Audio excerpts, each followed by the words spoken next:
Okay, well, hi. Hi, butt mug friend. The bu- Where are you right now? Are you I'm at at your my house house? in my kitchen. So, yeah, How are you doing today? doing good. Yeah, it feels like every day gets more intense as far as like just the severity of the situation. Like, I literally don't even know where we're going to be Yeah, tomorrow. It's just actually day by day, I just know. trying to play it by ear and figure out what we need to do. So, that's Yeah, it. I'm really regretting you guys not just being here I know. during the start of this whole thing. So we're just all quarantined I together. know. Well, I was like, maybe we could like at least do part of it because we literally have till April 19th. So maybe we could just come Yeah, at least to like a few days yeah, or something in the back house. yeah. And You should. because I feel like that's Yeah. allowed as long as it's not, I mean, they say like no non essential gatherings to go out of your house. But I did read that one thing that I sent you guys that said that you can make like isolation cells after everybody's quarantined for 10 days. So, Yeah. and we're at 10 days now. You guys are probably at 10 days. So So are I think we. I think we're allowed to make a pod. Yeah, I think we are too. We've been pretty careful, and I've been cleaning our house like crazy, and any groceries that we get, I disinfect Yeah. everything. It's been pretty bonkers, but our house is really And clean. you could think you already got it. Uh, Didn't you say? well, yeah, we think we had it. I don't. There's no way to know for sure, but um, I had a high fever for at least a week, and for like 5 of those days it was 103. And then so like Lucy got it, and then Amelie, and then me, and then Michael, but the girls didn't have it nearly as bad as Michael and I. And so I just thought it was like a really bad flu. I just thought, well, I'm getting older, I guess. When you have the flu when you're older, you feel like you're gonna Yeah. die.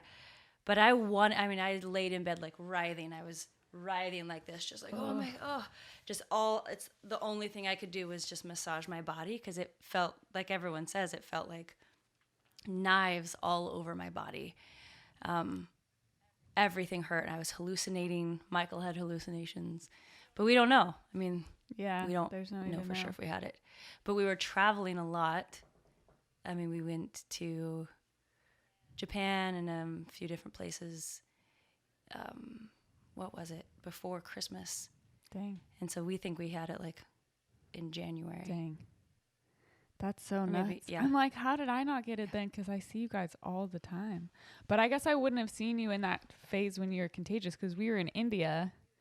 And then we didn't see Yeah. you guys till probably way after you'd already been sick. So Yeah. And we really, when we were all going through that sickness, we really quarantined ourselves because we didn't want to get any of our friends sick. But I think I also may have got it from, I saw a friend of mine.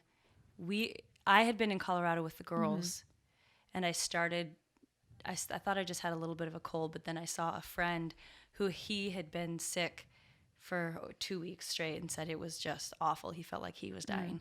So I wonder if I got it from him when I came back home. So anyways, there's no way to know for sure, but if it wasn't that, it was really, really it would make sense. fucking intense. Jeez. But Well, I kind of hope you did have it so that way you won't get it again. That it's over. yeah, even the idea that I've had it, I feel a bit like Superwoman. Yeah. I feel immune, but that doesn't mean anything. That's so. The feeling of can you have the feeling of immunity? Yeah.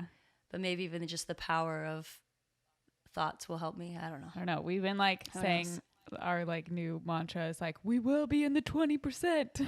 Like, like taking ginger shots, 20%. Yeah, I've been eating a lot of ginger and garlic, and my breath and my skin and everything. Yes. It's pungent. It is very pungent. Yeah, which I did hear though that's like none of that will probably help that much because it's a totally new virus to our system. So the system's just gonna be like, what is this? No matter how like much ginger and garlic you have. Yeah. But then there's people who have it and literally never have any symptoms. So I'm like, Yeah. who knows? It's just hard to tell. Yeah. Yeah. If Lucy had it, so for anyone who doesn't know, like Lucy's our youngest. She's 5, and Lucy has Down syndrome and she has heart disease.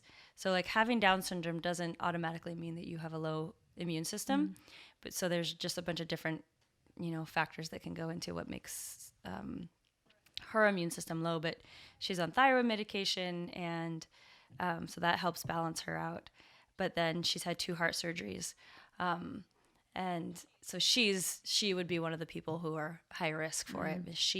So if she had it, she just like when she has a high pain tolerance. So when she's sick, she just gets like lethargic and lays on the floor. But she doesn't ever really tell us that she doesn't feel well. So if she had it, it was really slight for her. But she did get sick, and she was the one who started in our family. But Wow. Maybe it wasn't just a cold or flu, regular flu. It's kind of crazy. You'll never know. But yeah, it's really weird walking through the streets now. It feels very, semi-post-apocalyptic. Yeah, we went on a hike the other day and that was the first time we really went out to do anything, because I found out, like, I read you could still go on a hike, and I was like, oh, I really need some nature. So we drove, and it was just no traffic, like nobody out. Everything was closed. It felt so weird. I've never seen LA like that in my life. It was so weird, strange. But and then we drove by, a car had like, I don't even know how, but had driven off the road and hit like a water pipe, and so there was like this kind of crashed car and like water spewing everywhere. So that just added to the apocalyptic vibe. I was like, oh, this is crazy. Oh my, you're like, what is going on? Yeah. Yeah. Well, yeah, the thing not to do, which I probably shouldn't even mention this because then people will probably do it, but Michael was like, we shouldn't watch Contagion. Oh, I've never seen that. I started watching Chernobyl the other day, and even that was like too much for this moment. I was like, yeah, that's intense. Well, in Contagion, it's basically like, it's a movie about what is happening right now. But then everyone starts looting, and things get really bonkers. So we kind of laid in bed like, well, I heard they were sending out sending out the National Guard to like keep people in case that starts to happen, like rioting and looting and stuff. Which I was like, yeah, we have family in New York, and so we've been getting, like, we never freak out about anything. So even when like nobody here was really doing anything about it, we were getting a lot of texts and phone calls from family in New York letting us know what was going on, and then some friends and acquaintances in Italy, because as you know, Hillary and I were going to have a retreat in Italy. And so we were communicating with the host there, and she was like, guys, things are getting bad. And we were kind of in that mindset still that, like, is that true? Is that really going to spread?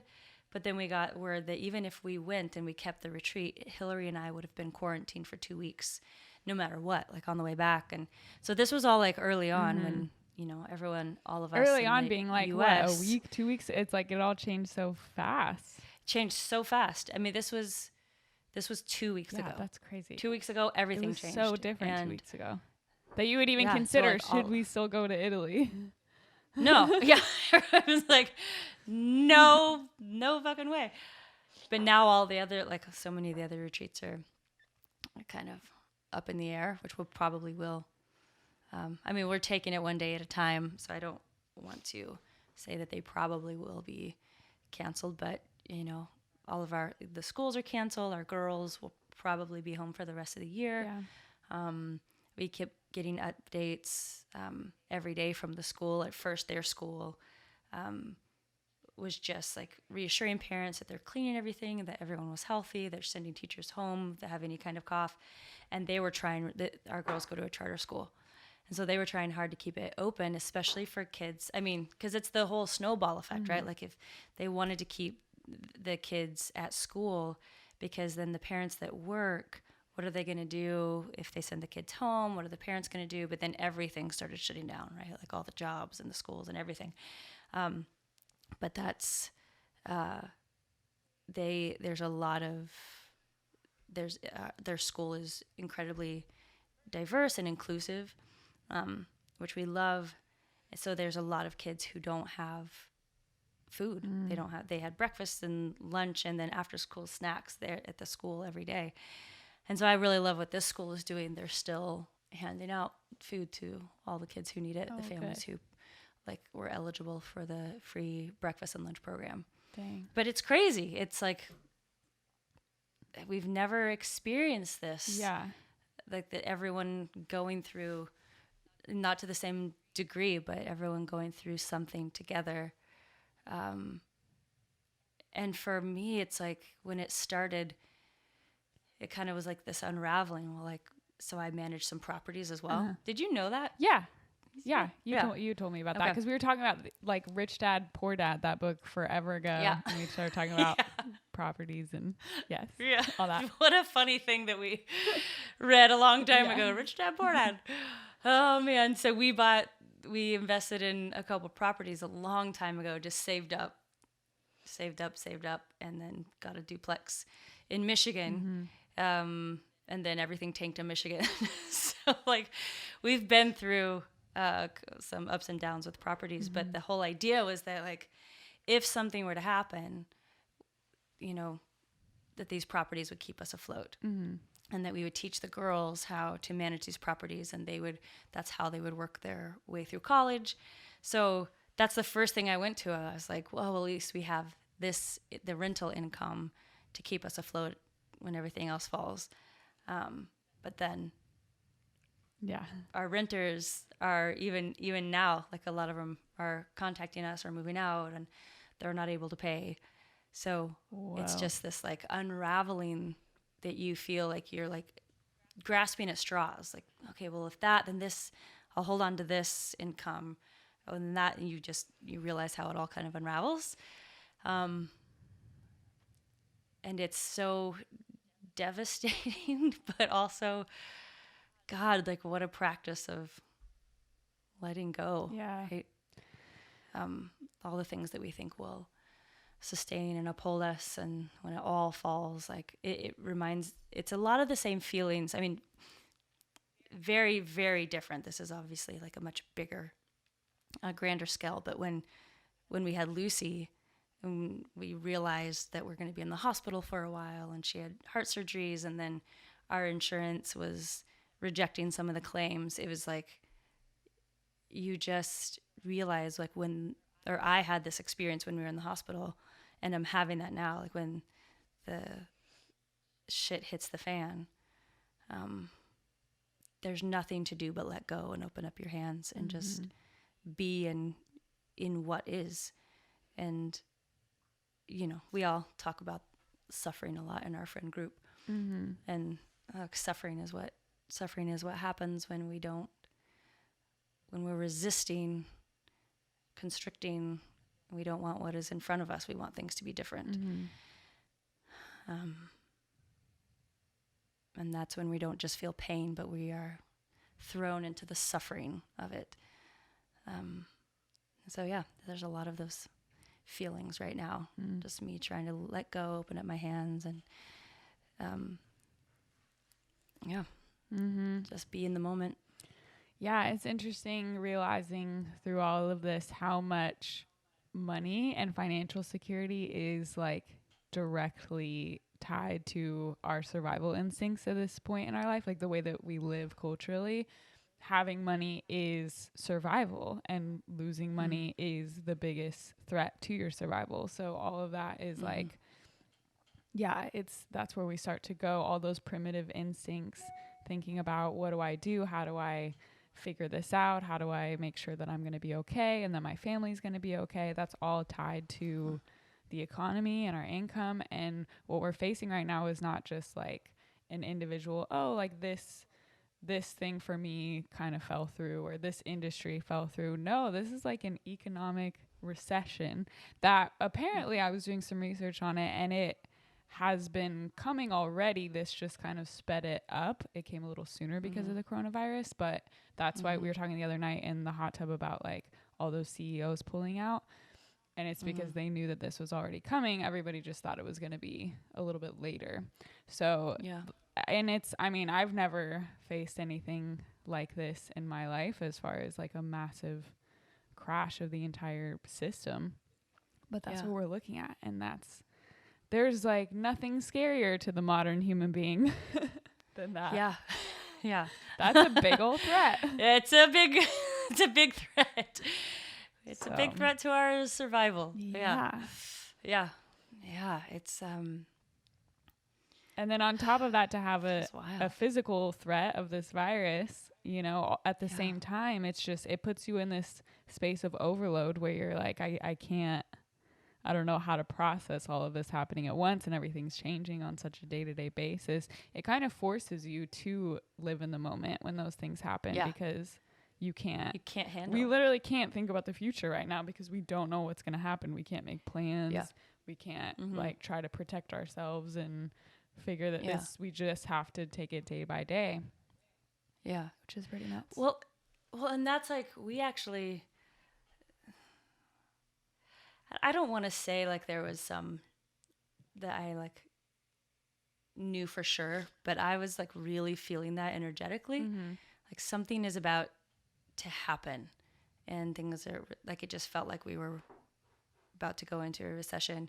And so Michael and I had several talks about just let's just sell everything and get a tiny house, or live as simply as we can. And I mean, there's nothing to do about that now, but I want to be like, well, I didn't know for certain, but even that, like we can look back and be like, well, I should have done, or you can get caught up. That's all getting caught up in the past or the future, which doesn't help us at all, doesn't help our nervous system. But it seems like, I mean, even with it's all perfect as it is with communication and how we can communicate with everyone, and we can see what's happening around the world. But what a wild thing, like when the bubonic plague happened, or you know, smallpox, or all these like major epidemics that happened in the past, they didn't know it was happening to the entire world. Like someone would maybe ride up on a horse like months later and be like, oh yeah, you guys are, this is what this other town or this other village is experiencing. They didn't have the capabilities to know it was happening to everyone. And so that's a really big weight on our nervous system to know that it's happening to everyone. So on one hand, it's like, I feel this unity with everyone, a really beautiful unity that I've never felt before, because we can be such people of like our country, and instead of global citizens. So there's this unity that's happening, but there's also like an overload to our nervous system, because we're just don't have the capacity to deal with that kind of stress. Yeah, it's interesting too to think about. I feel like I've seen such a divide in the response to all of this, and any content that I've seen put out, or that I've put out, that has any sort of positive outlook on it. There's so many people that are like, this is very serious, like this is not a good thing, like don't lessen this. And it seems like because we're such a dualistic culture, people want to make something either this is a bad thing or this is a good thing. Yeah. But the reality is that everything is both, including this. And depending on the perspective that you're looking at it and what piece of it you're looking at, there's horrible things happening, devastating things happening, but there's also a lot of opportunity. There's a lot of beauty. There's a lot of opportunity for unity and coming together, and for growth, both personally and collectively. But that doesn't lessen the fact that this is a horrible thing, and people are dying, and it's very sad. And I've just noticed a lot of that duality in the collective response of people either wanting to be like, this is fine, guys, this is good, the earth is getting better, like everything's happy, or people being like, this is the worst and it's like just bad, don't say it's good. And I think it's important in a time like this to look at the fact that it can be both at the same time, and to be able to hold that together. You're really right in that. There's even moments like, you have to be able to laugh. Yeah. at pain. Like Yeah. I mean, well, that's like, I feel like I have to. And learned that with losing some friends. And then when we were in the hospital with Lucy, like Michael and I found ourselves like laughing at really dark things. But when you're face to face with death, there's Yeah. a multitude of things that can happen. One of which you can also see, like, oh, death isn't, it's really, really painful. It's also not the last thing. Mm-hmm. Like in how you look at it, we talk about it's like the hand opening. Mm-hmm. It's just changing form. And we can be so attached to the form. And that's, you're suffering because that form is dying. And we have this particular word and attachment to what it is when people we love pass away. And it's very, and it's, I think, so sorry, I'm like thinking of a bunch of different things. But like we would start laughing and making like pretty dark jokes, and then I would feel badly about it. Yeah. Because then my mind would always go to, well, there's someone else. Like we haven't lost Lucy yet. When we were in the hospital, this is the thought I had. Well, she might die. We haven't lost her yet. I shouldn't joke about death because there's parents who have lost their children. And that felt dishonoring, I guess, of their child's life. But you're right. We have to be able to hold both things, all things, and let people get through it. How it feels good for their bodies to get through it. Oh my God, I found this pair of Michael's shoes. Have you seen Michael's weird elf shoes? Yeah. Yeah. I know exactly what you're talking about. Yeah. They're so gross. They have like these holes in them. And I almost posted this picture on Instagram that said, guys, I know where the coronavirus came from. And it's going to be in these shoes. But I didn't do it because I thought it would be offensive to people. Yeah. But we were laughing hysterically. And then I was like, well, I mean, no one here, like we're okay. We didn't die. Is that offensive to someone else? But then humor helps us. Yeah. It helps us cope. It's a coping mechanism, just like so many things. So we've gone, there's been days I'm like laughing hysterically and sending friends all kinds of jokes. And then days I'm in a clump on the floor going, what is going on? Is this trying to predict, my brain gets into the future mode, trying to predict what's going to happen and feeling grief for all of the people who've lost loved ones. And then I feel guilty for laughing because they're going through intense pain. Yeah. And people losing, moving in with family, like not able to pay their bills. I mean, but also like this, it's happening on a much larger scale right now, but that's also always happening. Yeah. And people are always dying. And so when we make a joke just in a quote unquote like typical day, none of us are going, you shouldn't joke like that because somebody is dying. Also, someone is being born. It's always happening all at once. And that is what life is. It's all of it all together, all at once, all connected. You can't separate those things from each other. Yeah.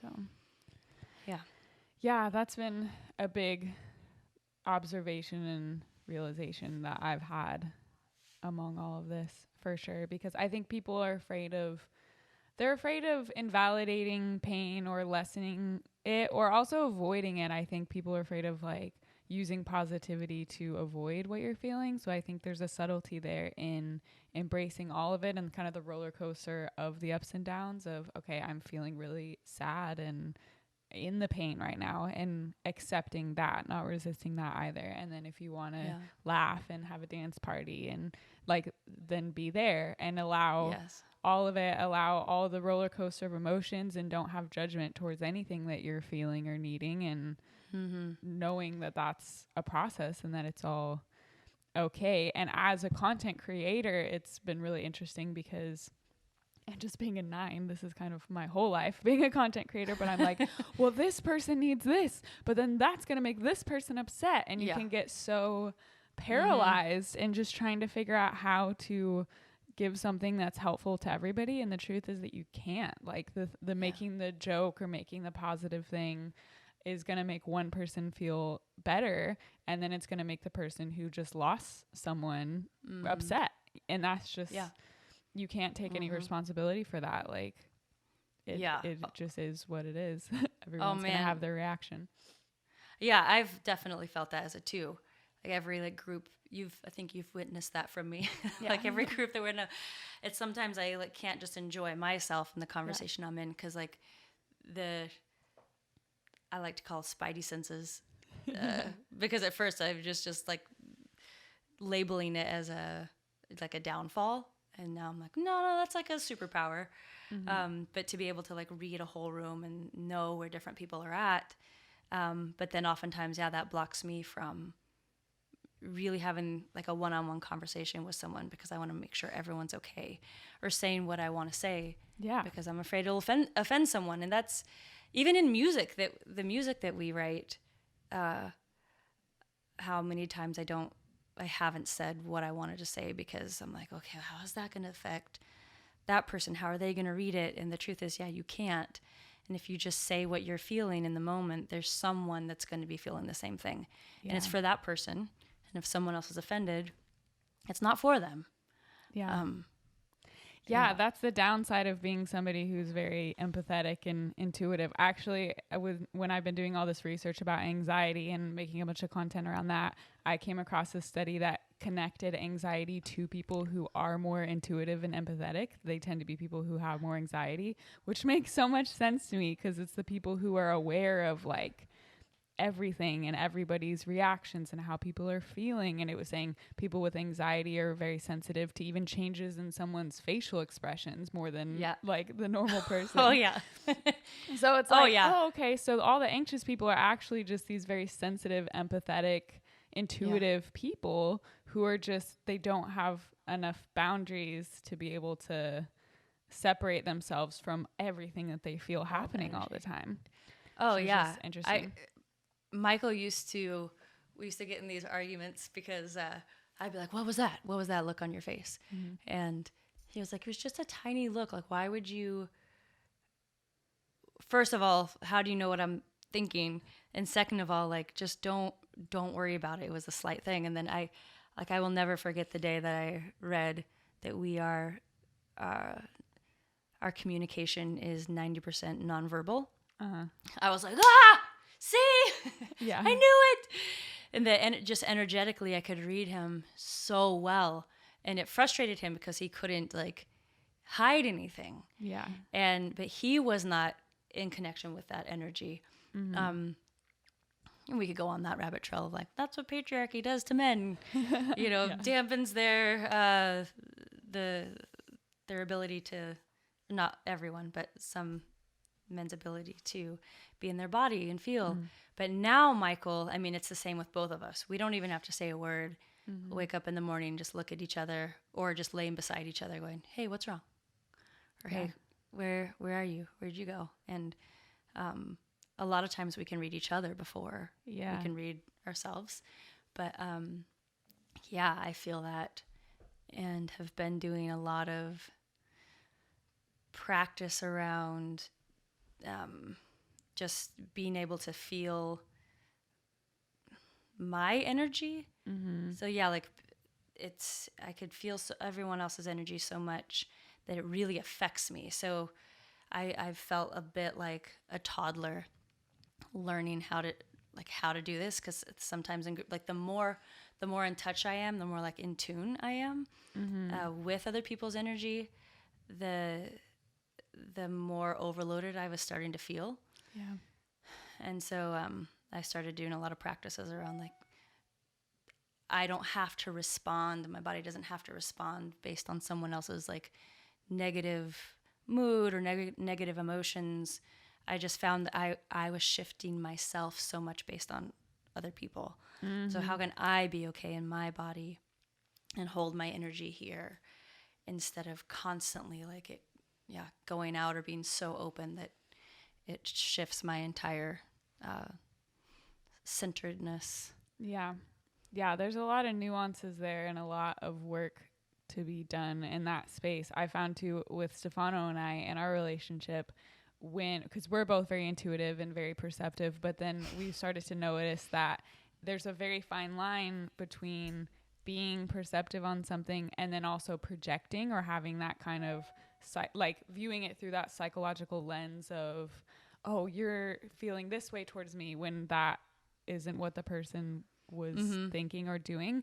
And so we can't totally trust that all the time, because we are sometimes seeing or perceiving things in a way that's warped because of our own traumas or past experiences. And so we've been really trying to figure out, oh, okay, how do we be empathetic and intuitive and listen to that, like that dance between growing your inner voice, growing your intuition, listening to it, trusting it, but also knowing the difference between that versus perceiving something in a way that maybe isn't accurate, or making a story about a look that someone gave you or something.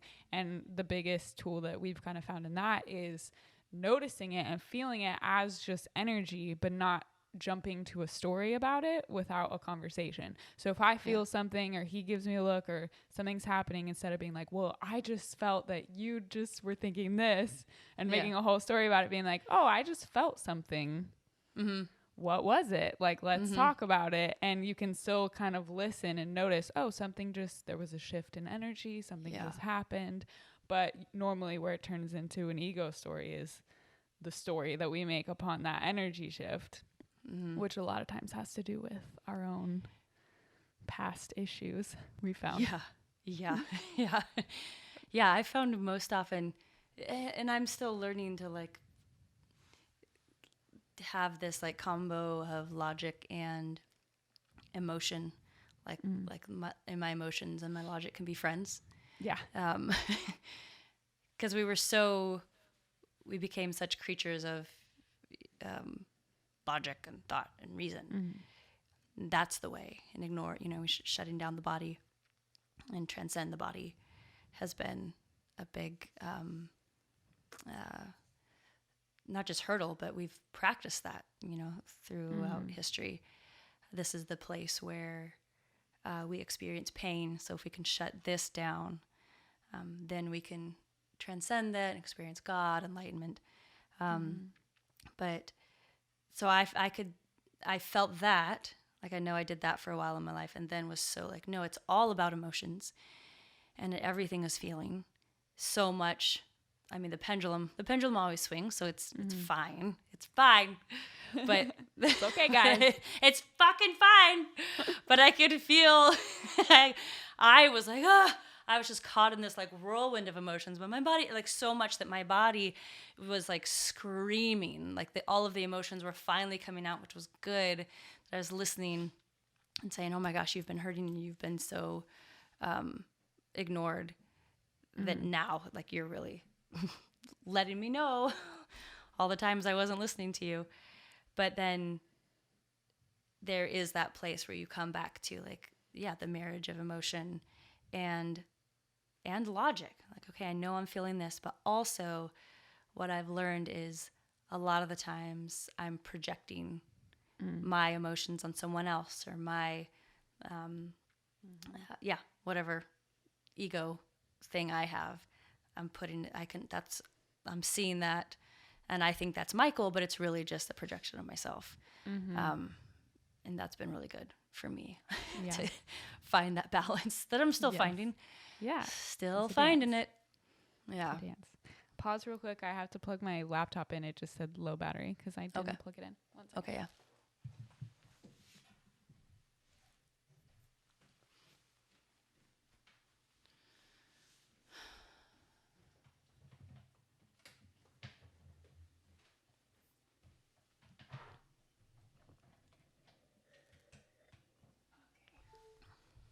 Oh, why I didn't think to plug my computer in before starting this. It's all right. It's quarantine. all right. I just blame everything on like quarantine making me crazy. Quarantine. Why didn't I do this? Well, it's Quarantine. It's just quarantine, you know? Just go into my head.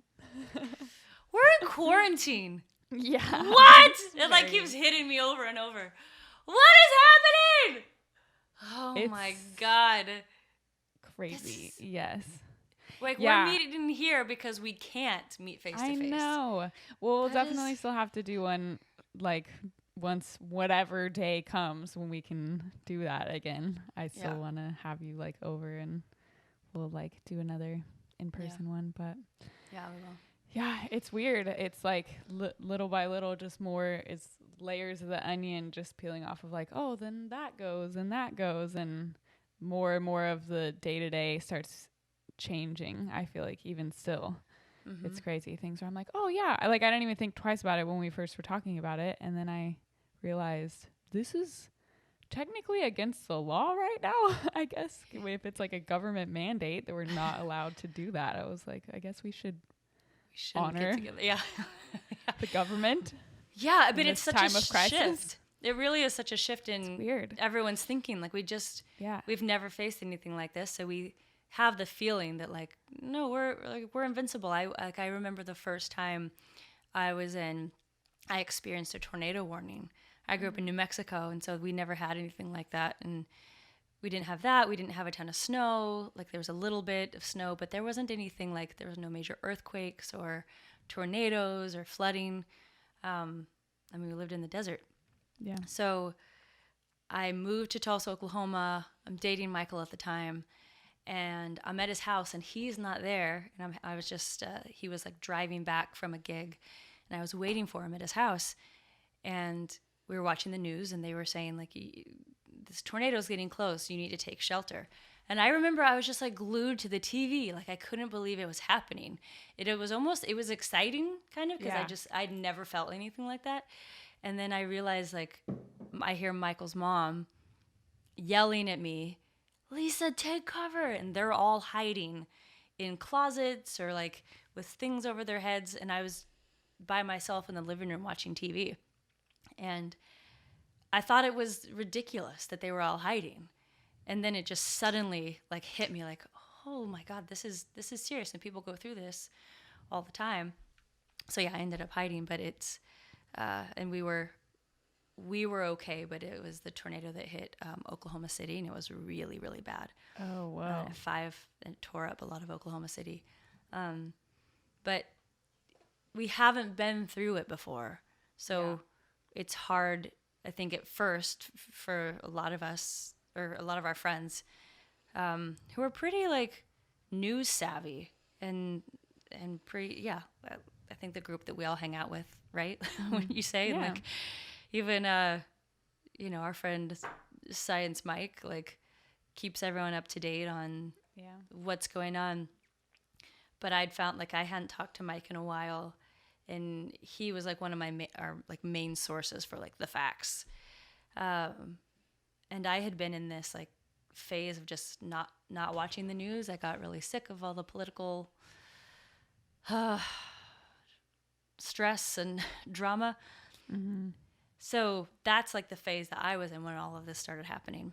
Yeah. But it's weird how it just changed, and all of a sudden it was serious. But then you still have like what I could see, a lot of really smart people going like, no, this is not as serious as you think it is. And then these other really smart people saying, no, this is.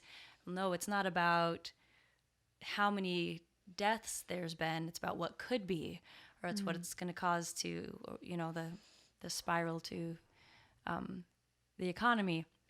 So for a while I was like, no, this is serious. No, that's not.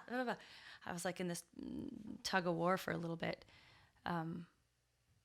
And I know that's still happening for a lot of other states. Like I know people who were at a water park last week, or people who are still getting together to party with friends. And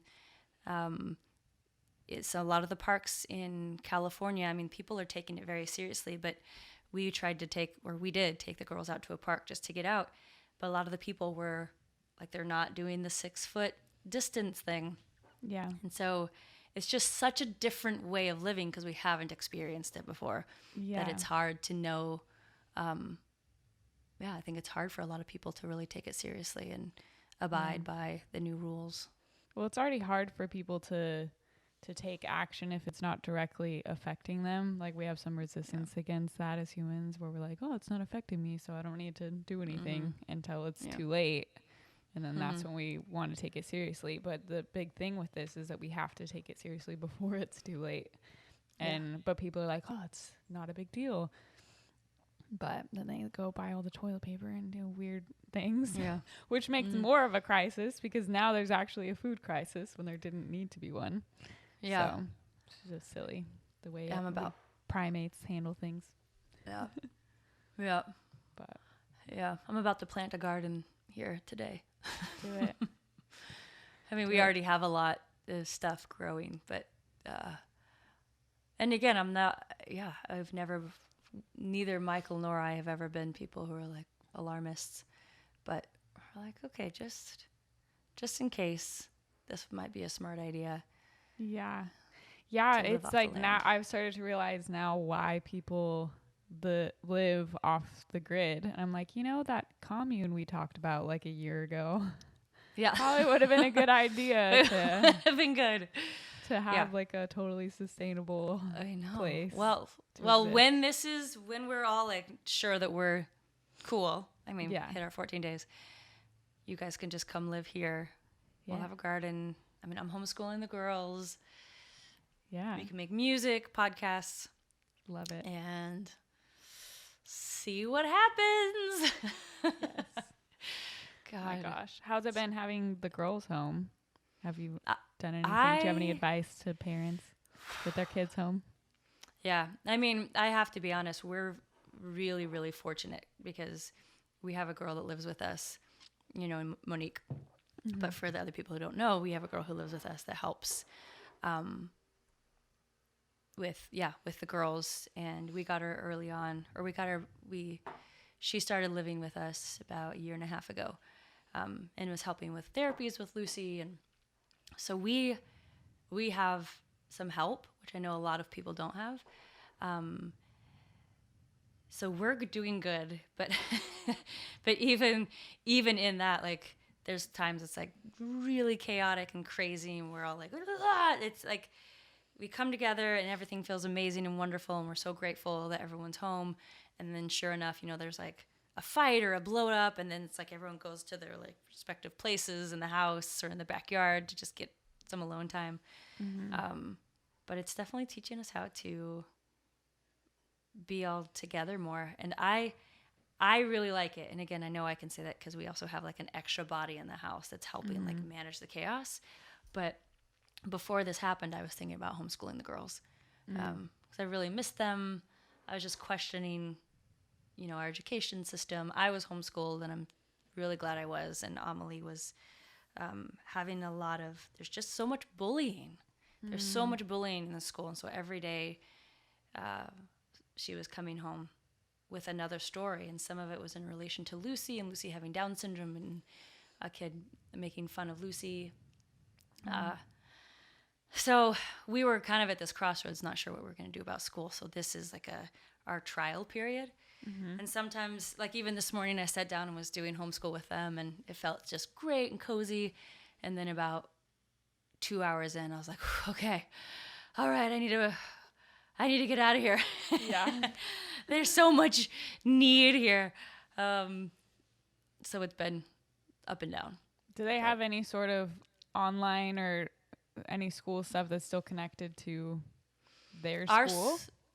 Our school is still sorting that out. So they just have like packets that they gave the kids that we'll go through that we just downloaded today.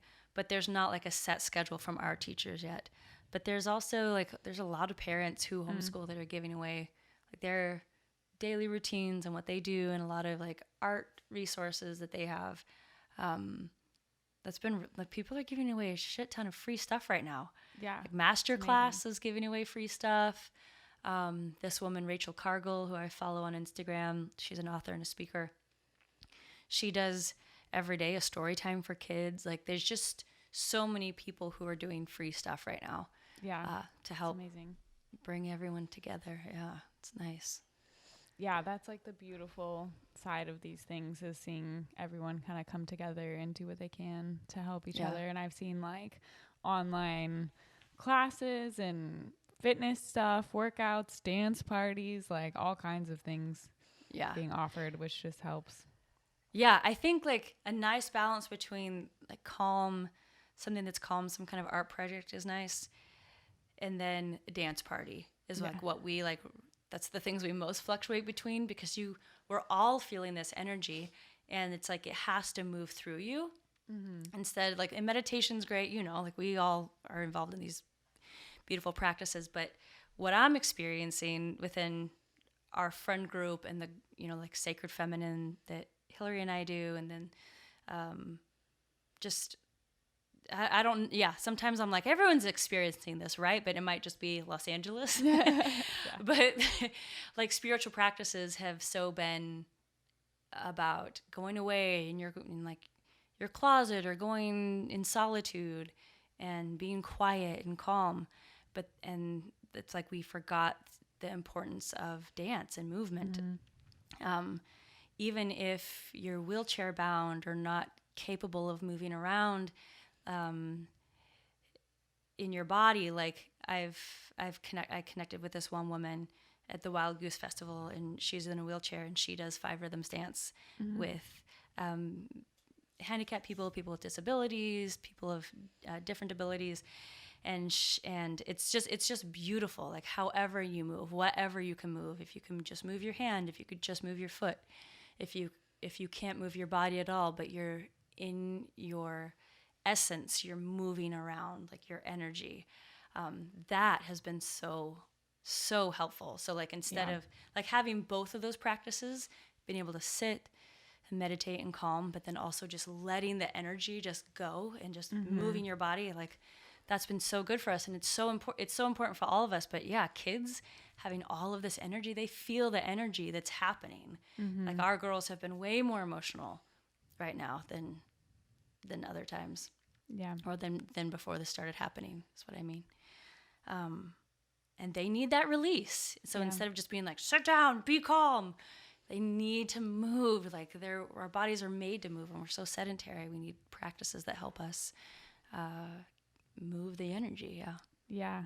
I've been on the same page where I feel like just dancing and moving my body has been such a huge practice. I wouldn't even call it practice, because it's not like, I feel like that word sometimes creates this structured aspect to it, but it's just been so helpful in allowing me to arrive in a space where I feel more present. I feel more in tune with myself and what's going on, getting out of my mind and getting out of my thoughts. It's been really, really helpful and brought kind of a new flavor to that versus just sitting and meditating, which is also great. But like you said, it's different. And I think that anything can be a spiritual practice, if that's what you want to call it. Anything can be something that moves you into the moment and out of your mind. Anything can be something that makes you feel more connected, or whatever it is that you're looking for in what one would call a spiritual practice.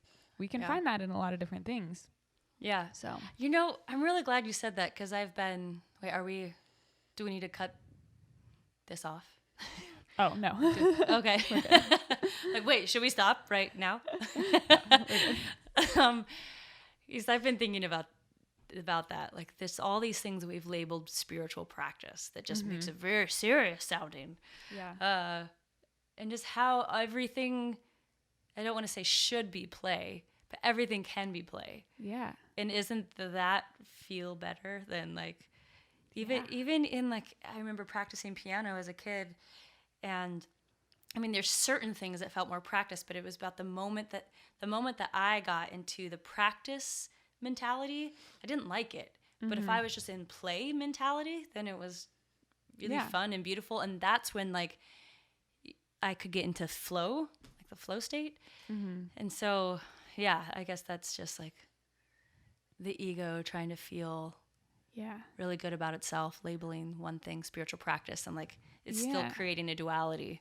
Well, and the big difference I noticed between practice and play is being future oriented versus present oriented, because practice assumes that you're working on something for a future result.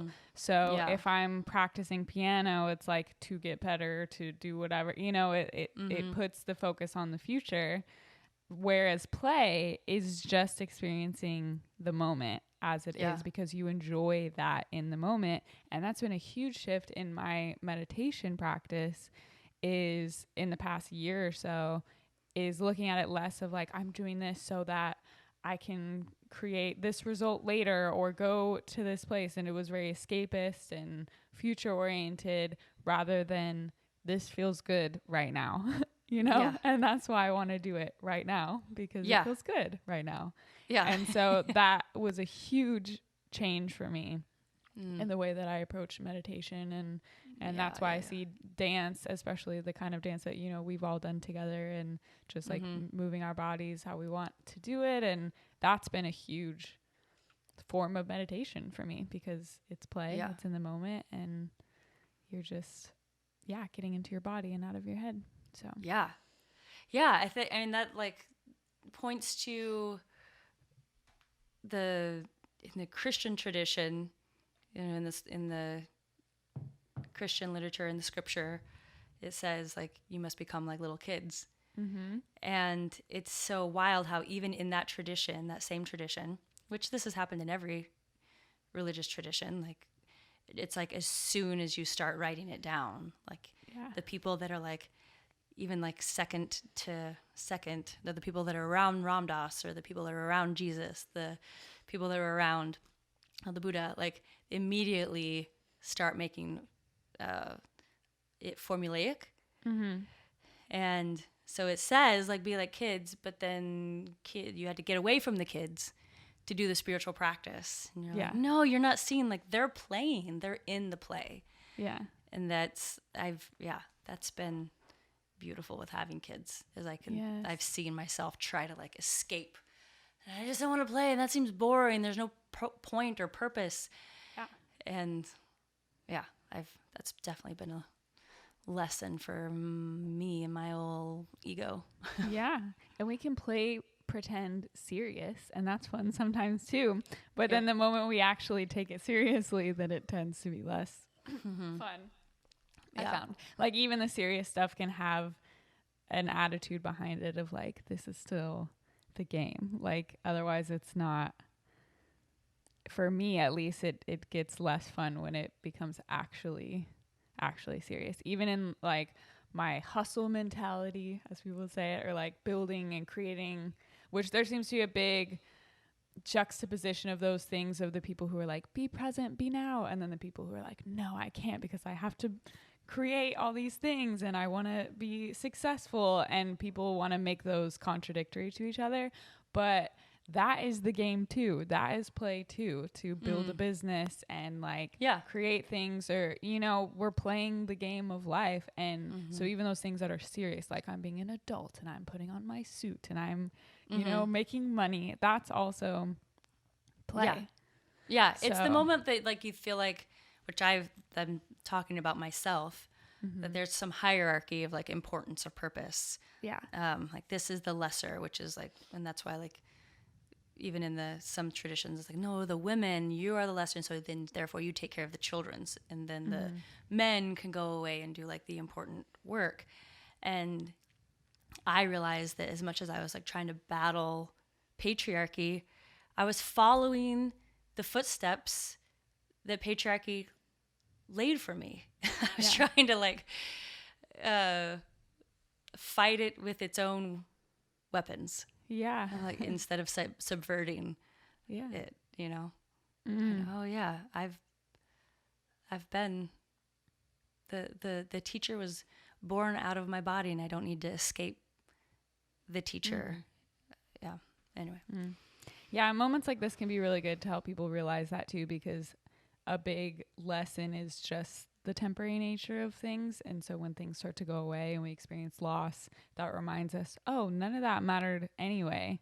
And it helps, that like loss immediately helps you realize what matters and why it's important to be in the moment. It's like we're building a sandcastle on the beach, and taking it super seriously and like really trying to get the sandcastle perfect when there's a wave, like the tide's coming in, you know? Yeah. That's life to me, is like real, like enjoy making the sandcastle, like be in the moment with the sandcastle, knowing that the wave is coming. It's not if it is coming, and it's all gonna go back, you know, down, and everything you built is gonna go away. And that is life. And we take all these things so seriously, and we're building our empires and we're building all our security, totally oblivious to the fact that the wave is coming and it's all gonna go away. And so like build it, don't not build it, but build it knowing that you can't keep it.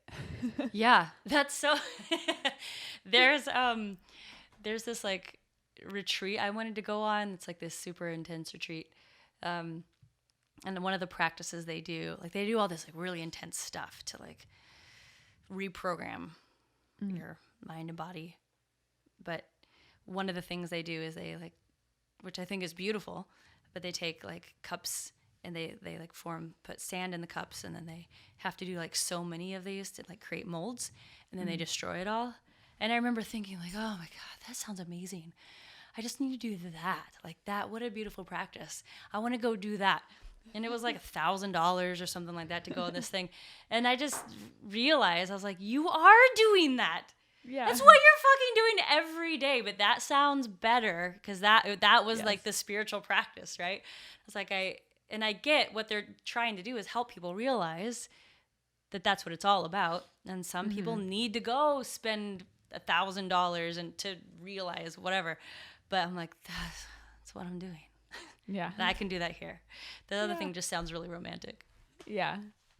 That's our brain always wants to do that. We were on a hike the other day, and Stefan and I were on this hike, and as we were walking, it made me think about that hike that we took with you and the girls when it was like pouring rain. And I was like, where was that place we went with Lisa that one time? I was like, we should go there. That place was so pretty. And I was like, you're on a hike.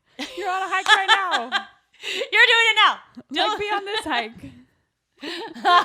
It's just so funny how that's what the brain does. It's like we're already planning the next one or a different one, or it's like you're doing it. You're doing it. You know, it'd be really fun. Yeah.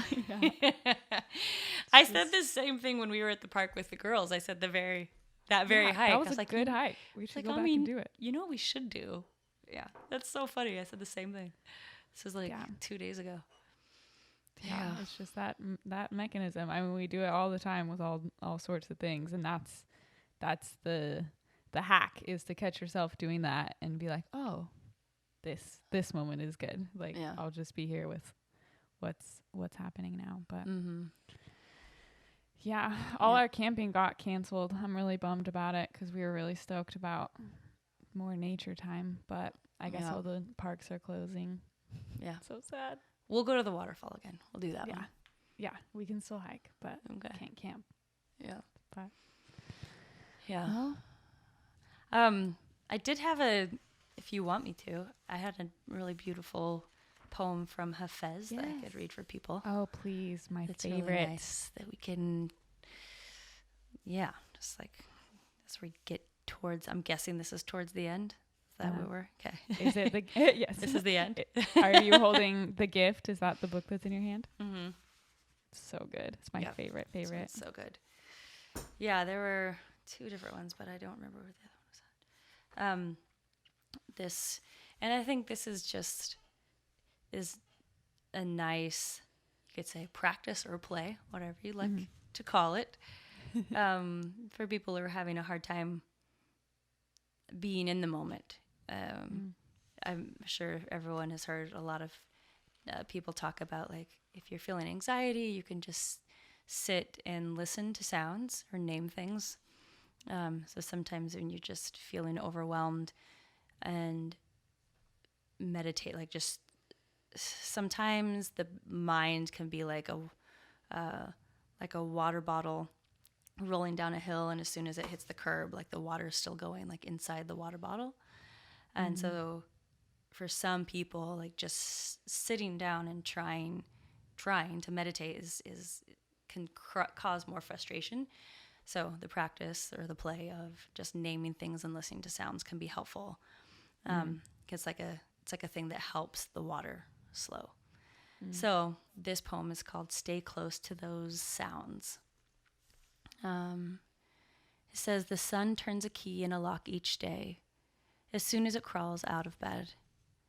Light swings open a door, and the many kinds of love rush out onto the infinite green field. Your soul sometimes plays a note against the sky's ear that excites the birds and the planets. Stay close to any sounds that make you glad you are alive. Everything in this world is helplessly reeling. An invisible wake was created when God said to his beautiful lover, be. Hafez, who will understand you if you do not explain that last line? Well then, I will sing it this way. When God said to illusion, be. Yeah. That's so good. It's good. All of us. Favorite. Yeah. I got on a live the other day and just read a bunch of poems from that book. And I was just going to do it for a little bit, but so many people on were like, please keep reading, keep reading. And I probably read poems out of that book for like 2 hours. Whoa. And it was so nice. It was like the best. I like burned some Palo Santo and put some music on and just like read poems out of that book. And I was like, that's good. This is a good thing to do. So yeah, poetry helps in times like this. Yeah. It's good. Heals the soul. Mm-hmm. That's one of his poems is my favorite quote, poem, anything like that you want to call it ever is, see if I can quote it word for word, probably not. But he said, a poet is someone who can pour light into a cup and lift it to quench your parched holy mouth. Yes. That's my favorite. That's good. That's really good. Okay. I gotta be honest. I skipped over a word here. And I did it. I totally did it intentionally because I was like, no, that's too much for people right now. And so this whole conversation, I'm like, I did it. I couldn't hold both.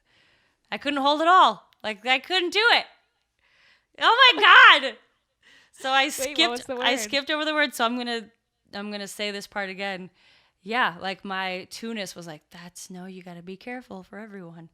I do that. Some people too. can't. So I live censor things that I read sometimes. Do you? Yeah. I was recording a guided meditation last night for these meditations I'm putting out. Yeah. And one of them I had written like a year ago, and I've just changed a little bit in the way that I word things now. And I'm like reading from the script of this meditation. And as I'm recording it, I changed like 3 words as I was reading it because I was like, I don't want to say that. So I don't want to say that thing. Yeah. I get you. Well, okay, and then I'm like, what'd you say? And then I'm like, I can't change. Like, this is what we were in my mind. I was like, this is what we were just talking about. And I can't change the words of Hafez. Well, to be honest, I mean, like, not to be honest, but to be, what's the word? Someone translated this. Yes. You know? Yes, definitely. So I guess it's fine to skip over a word, but this is needed. So what it actually says is, an invisible wake was created when God said to his beautiful dead lover, be. So I felt the need to take that out because of all the death that is happening. Not because God was referred to as a he.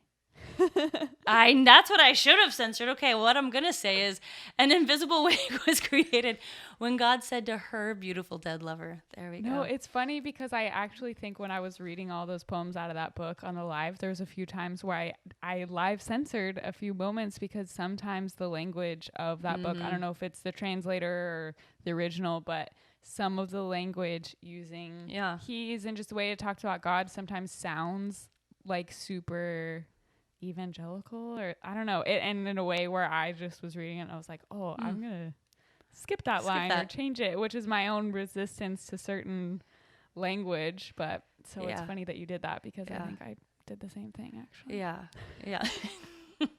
Well, and it's helpful for a time. Like I get the resistance because it's been it's the pendulum swing, right? It's for sure like we need to, there will be an overcorrection to come back to what is actually more, or I guess more inclusive is when God said to their beautiful dead lover, be. Mm-hmm. But yeah, it is wild, even going back to like this beautifully crafted, all these beautifully crafted poems from this Sufi poet that is dearly loved, and they still used he and him, still use all of the male pronouns. It's pretty wild.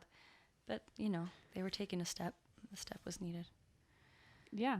And it's just funny how we get so particular about certain words, because words make us all feel a different way based on our own past and associations and meaning that we make of the word. So something that one person might listen to that and be like, having a reaction to it that's totally different than someone else based on their own experience and meaning that they've created for that word. Even something like a pronoun for God and which one you use, like, really is divisive for people. I mean, I posted a video yesterday making like a joke about like Mother Nature putting us in timeout is like what's happening right now, so she could get some much needed self-care. That was like the joke.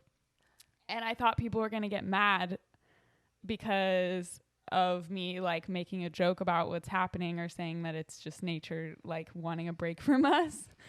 And that's what I thought people were going to get mad about. But then there were so many comments that people were upset because they're like, well, no, God did not do that because he loves us or whatever. Just people being mad that I'm saying Mother Nature instead of male God. And I was like, wow, that is not what I thought was going to be upsetting about that video. It never. That's interesting. But yeah, people feel very, that's a sensitive subject, I guess. But which is funny because it's all words and none of it changes the nature of divinity based on what words our human mouth decides to be like, this sound and scribble is God. Like as if that changes the nature of the all. Yeah. But well, it's like, the friend and I loved how he put it. We were talking about like religions and how that is the feather that people need. It's like Dumbo needs the feather to believe that he can fly, and then finally realizes that he doesn't. It's not about the feather, but it's that thing that he has to hold on to that. And so that's a lot of people's feathers. Like, no, I've known God as he. That's my feather, and that's been the thing to help me fly. But you can fly without that feather. But it is needed for a certain time. Like our structures are needed, and you're not going to let go of it until you're going to let go of it. Yeah. Yeah, like Michael talked about in his book with music, but you have to learn the scales before you can break the scales. Like that's how we learn, that's how we get somewhere. And I look back on all of my different religious parts of my journey and everything, all the structures that I held on to and then moved to a different structure and then a different structure, and how necessary all of that was. Yeah. And I still go back to some of those things and have love and appreciation for all of them. So speaking of books, you have a book that I feel like would be great for people to read right now, because you talk about just having a different perspective on hard times. So before we get out of here, do you want to give us a little like summary of, well, not summary, but a little intro into what your book is? Okay. People want to read it. They're looking for some reading in this quarantine time. Oh man. Yeah, I don't have it in here, so I can't read any of it, but but the book is about, it's about perspective and where I came from. It's basically that, like about the structures that we hold on to, that are needed, but we all start at like a certain point, and it's like we all start on a dot, and that becomes like your true north. And the further you get from that, it's like I was constantly looking back to where I came from to make sure I was okay. But how through pain and suffering and a bunch of big life shifts happened, how through life I was given glimpses into the unity of all things, and and how I just couldn't really see it until it happened. And one of the big major things for us is we had a little girl who I mentioned before, Lucy, and then we had she had Down syndrome. She was diagnosed with Down syndrome, and we went through 2 heart surgeries. And then at the time, right before that, we were traveling the world and touring, and then everything fell apart, and our faith switched and shifted. And just, I talk about that whole story and how painful all that was, but how beautiful it was to help open my eyes. But yeah, it was very fucking intense time. And I went through depression and just questioned everything. It was just the hardest time of my entire life. But what perspective it brought, and I talk about where we are now. And so the book is called The Most Beautiful Thing I've Seen. You can get it on Amazon. You can get it at lisagungor.com. I would say you could get it in bookstores, but don't go to bookstores right now. Yeah. There's also an ebook. There's an ebook and there's an audiobook, which I've heard a lot of people like listening to. That I love audiobooks. So if you're an audiobook person, you want to go on a walk during this quarantine and just listen to it, I would recommend that. Yeah, I would recommend it too. It's a good book for right now. Oh, thank you. Thanks. Yeah. Well, thanks for having a little virtual chat. Yeah, thank you. And yeah, this was good, and I think this will be helpful, and we'll have to get back together in real life and have a dance party. Do a round 2, and yeah. Okay. But I love you. Yeah, well, I think we're 4 days away from 2 weeks, and then we can make a commune at your house. Okay. Commune start in 4 days. I'll have the stuff ready for a garden. We'll make a bed. Amazing. We'll make a bed back here for you and Stefano. Yay. I mean, yeah. Cool. It's time. All right. Yes. Now is the time for all the things we've talked about and not done. Communes. Like finally launching my online business. Yep. It's like life's just being like, all right, less talk, more do. Yeah. All right. Well, thank you. All right. Love you. I love you.